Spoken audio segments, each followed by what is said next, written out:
Allora, colui che sa fa le cose perfettamente. Cari amici, voi stessi avete visto il titolo che noi abbiamo scritto qua. La lingua è l'anima di un popolo.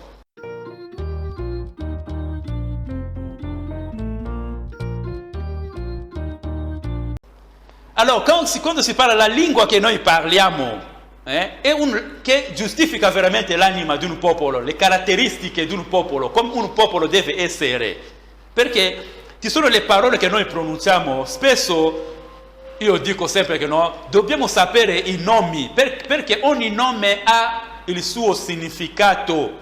Alcuni nomi non c'è bisogno di vedere il vocabolario, il dizionario, tu non troverai il significato giusto, il significato originale, perché ogni parola bisogna prima cosa da fare, vedere prima dentro quella parola se tu puoi trovare il significato. Io vi do l'esempio che abbiamo già parlato l'altra volta, questa parola Signore.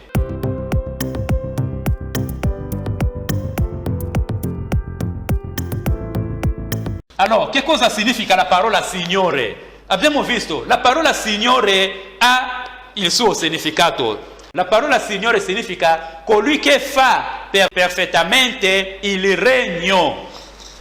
Colui che fa perfettamente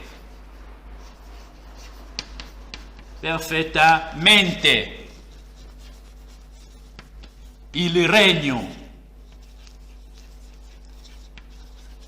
Allora, qualcuno può chiedermi, ma Giulio d'Italia, dove hai trovato questa definizione della parola Signore per significare colui che fa perfettamente il regno?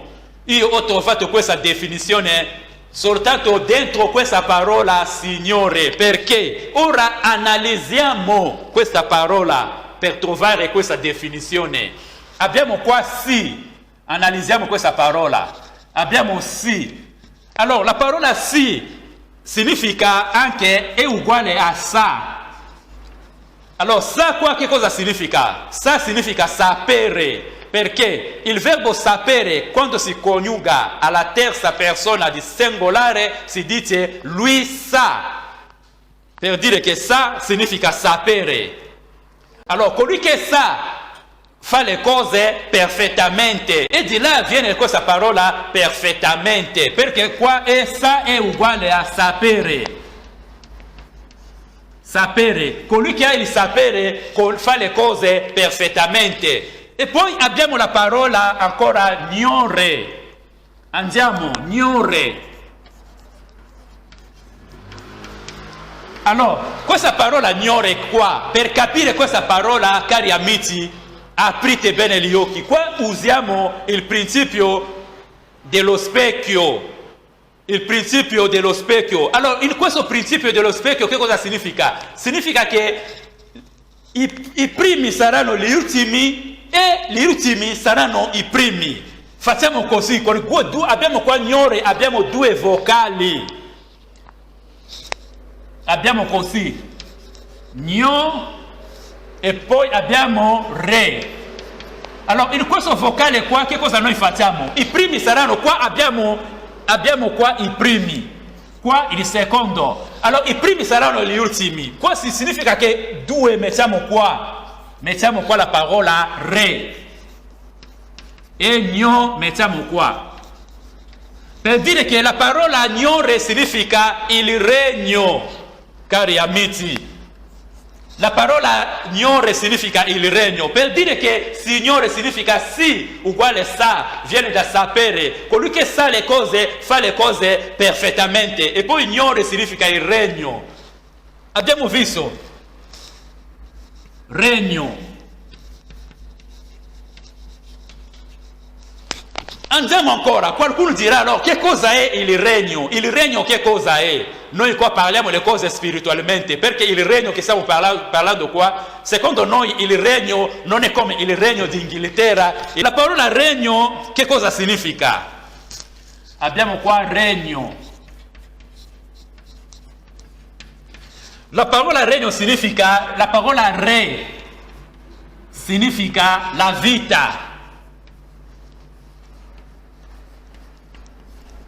Re significa la vita. E poi abbiamo qua la parola gno. Gno. Allora questa parola gno, come noi sappiamo, in italiano, quando c'è la lettera D, tu puoi togliere anche la lettera D, non influenza niente nella parola che tu stai pronunciando. Abbiamo per esempio l'esempio, se io dico per esempio figli, se tolgo la lettera D, cambia la mia pronuncia? No, è sempre figli, non cambia niente. Per questo la parola gno significa no. Ok, allora no qua che cosa significa? Abbiamo per esempio la parola italiano. Italiano. No finale è là, è uguale a questo no. Allora chi è il no finale? No finale significa colui che rappresenta l'Italia. Abbiamo visto, mettiamo così. No finale significa colui che rappresenta l'Italia, l'anima dell'Italia. Per questo abbiamo detto che no è il diminutivo della parola anima. Anima. Per questo abbiamo visto, Signore significa colui che fa perfettamente, che rende perfettamente l'anima. Che rende l'anima perfettamente, anche se abbiamo detto che fa perfettamente il regno, o rende colui che rende perfettamente l'anima.